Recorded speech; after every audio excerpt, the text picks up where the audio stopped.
Hey there guys, what's up? It's Mike back at you with another tutorial. This one's going to be about a quick and easy way to kind of just paint color onto your object. So I'm just going to go ahead and create an object. We got this nice sphere here for you. And there's a few ways that you can paint onto a 3D object. And I showed both of them in class, but I will go over kind of the most direct version, and this one works if you don't have Photoshop as well. But first things first, you gotta have your mesh, and we're gonna assign a new material to it. And you can assign any of these materials will work, but we're gonna stick with Lambert or Phong.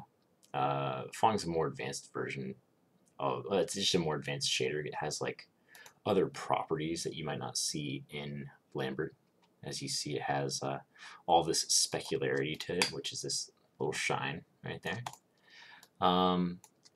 But for now, we're just looking to get color on it, right? And a really easy way is to just go into, you'll probably be in modeling mode, so you're going to want to switch that over to rendering first. And then in the texturing pull down menu, you have 3D Paint tool.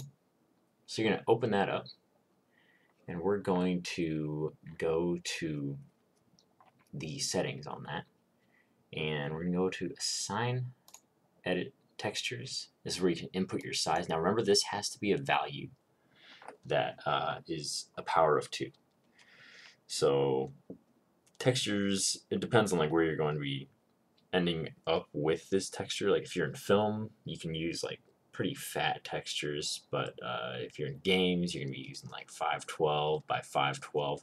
Remember, it has to be that same square ratio as well, otherwise, because we're out, that UV map that we have is in a square dimension, you know. So there's some fringe cases where that's not true, but we're not going to worry about those for the introductory course. But so 512 or 1024 or 2048. Sorry, there's a helicopter outside, so if you can hear that, don't assume anything's going wild over here.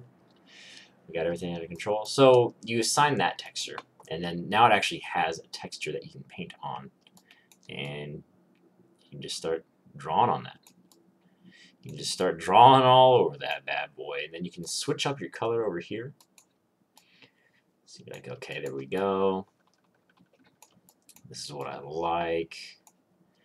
And to resize your brush, you hold B and then left click and drag around. So that's a nice little shortcut to know about. It might be slightly different on a Mac. I don't know. I don't work on the Mac, so yeah. But that's, now we got that all painted up. This is the exact type of artistry we know and love. Yeah, please do a little bit of put a little bit more effort into it than I am right now. And you can just go back into your panels, and you'll see Save Textures.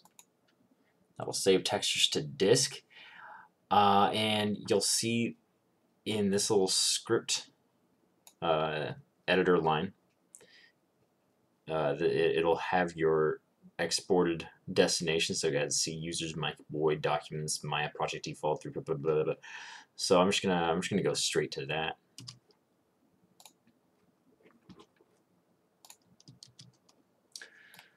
Open that bad boy up. Oh, sorry. You can't see that on the other monitor, I don't think, because we're not capturing that. Let me pull that over. So if I just copy, because you can copy that line in there. You just copy that into your line. You can get a destination for that, and there you go. This is the one.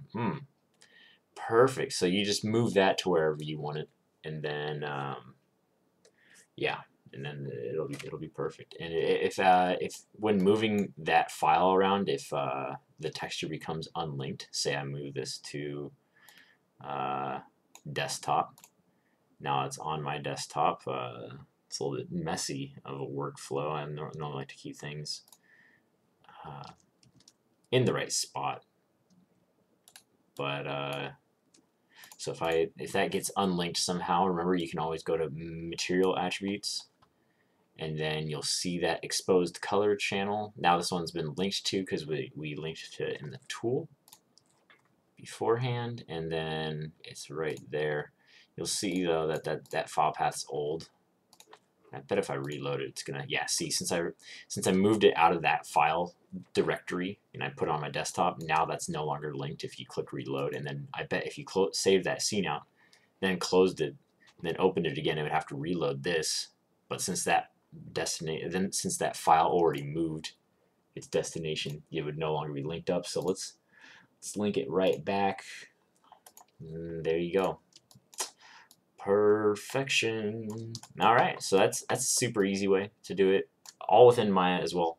I will release another one that shows you how to do it in Photoshop, because in Photoshop I think you guys might prefer that, since I mean you've been painting in Photoshop for a while now. But that'll be soon to come.